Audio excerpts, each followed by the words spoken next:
Welcome back to our special on the murder trial for the officer who killed George Floyd.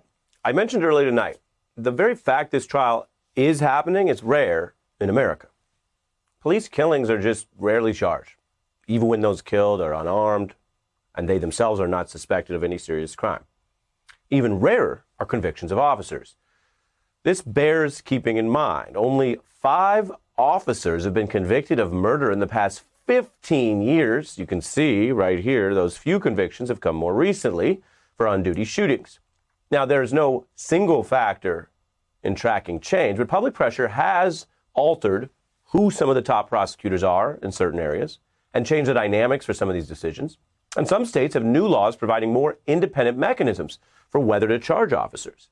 The millions who have marched to say Black Lives Matter this summer found that there is momentum. Indeed, support for BLM spiked with those protests after Floyd's killing. And we've heard from a wide group of people demanding change and helping educate the public on the evidence of a systemic problem. George Floyd's life mattered. I can't breathe. You're taking my life from me. Just because he's from the ghetto, that don't mean he's selling crack. For 400 years, you had your knees on our necks. A garden of evil with no seeds of respect. We need justice for George Floyd. As a matter of law and civil rights, accountability for police brutality is one piece of the wider challenge.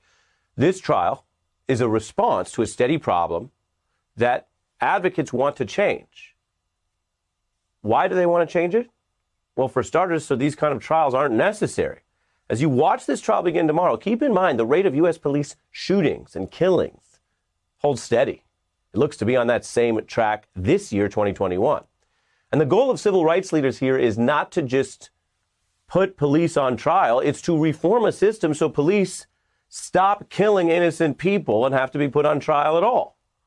And that's not my observation here. I'm reporting what we've been hearing from leaders who've been working in this for decades. Indeed, before anyone knew that this particular killing would become such a national and global catalyst, the civil rights leader and our colleague, Reverend Sharpton, spoke at Floyd's memorial service and reiterated the goal, not a demand for help or special treatment or something like that, but rather a demand that America finally change the story and get police to stop killing Black people.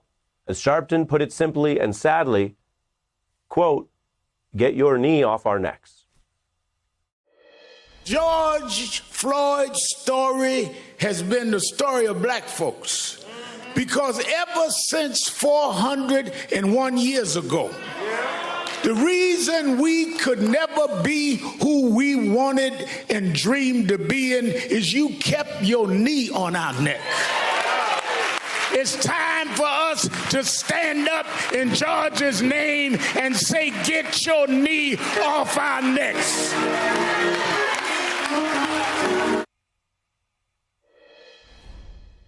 There it was, that fateful day. We're joined by ACLU president and NYU law professor Deborah Archer. Your thoughts? Well, thank you for having me. As you mentioned, it's very unusual to have an officer go on trial for murdering a Black person. And as the trial begins tomorrow, I certainly am hopeful that there will be some measure of justice for George Floyd, for his family, for his community. And I hope that the trial will end with Black people believing that there's a possibility of justice and equality within our criminal legal system. But we can never really be confident or comfortable when it comes to addressing racial injustice. The history of racial injustice and atrocities in this country really ends with justice for the victims. So I'm hopeful, but I think it's an everyday challenge of being Black in America to balance hope and optimism with the history of heartbreak and disappointment, and to be able to acknowledge the progress, but not lose sight of just how far we've come and how far we have to go. And so when you say, have we learned anything? What has come from those protests? I think it depends on who the we is, and it depends on how we're measuring success or progress. First, in terms of things that I think are definitely unfinished business, we are still in the beginning of a long overdue conversation about the racialized harm in policing and the need to reimagine policing and public safety. And I think that conversation is not advancing at the pace or the way it needs to, given the harm.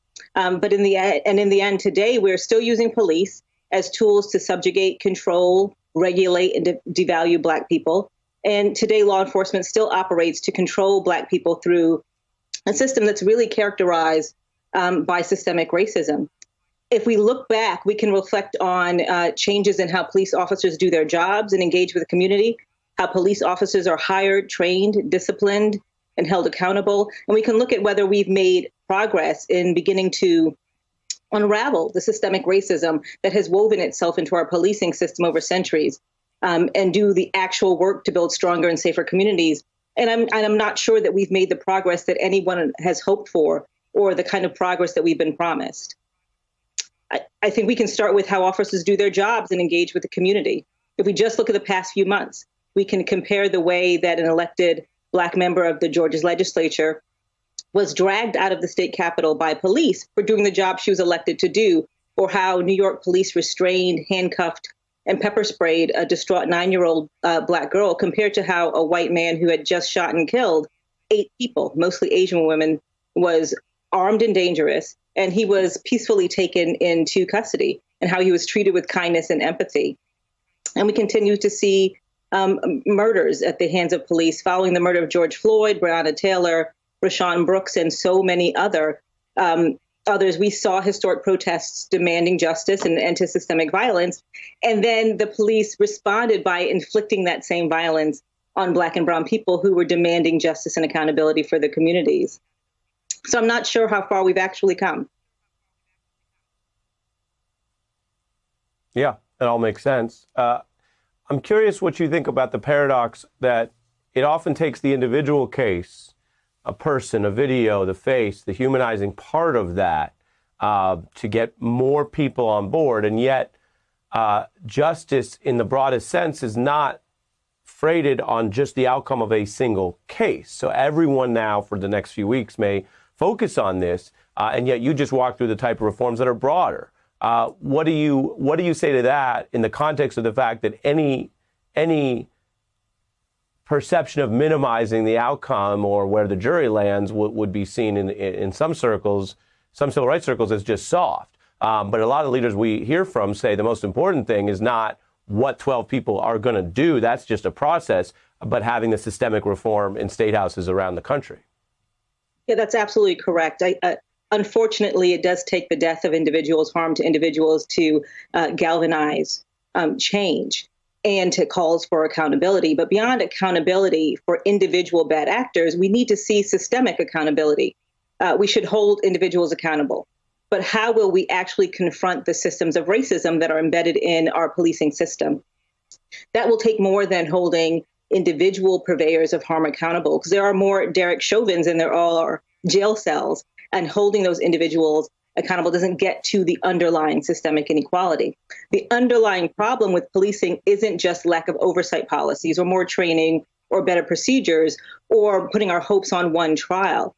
While doing more to radically change all of these things really remains essential for harm reduction, the problem is more insidious. And the small changes may reduce harm, but they're not going to eliminate it. Right.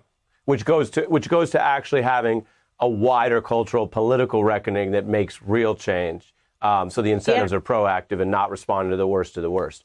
We have to fit in a break, but I imagine we'll be calling on you throughout this trial. ACLU President Deborah Archer, thank you very much. Hey, I'm Ari Melber from MSNBC. You can see more of our videos right here, or better yet, subscribe to our YouTube channel below. You could have been anywhere in the world, but you're here with us, and we appreciate that.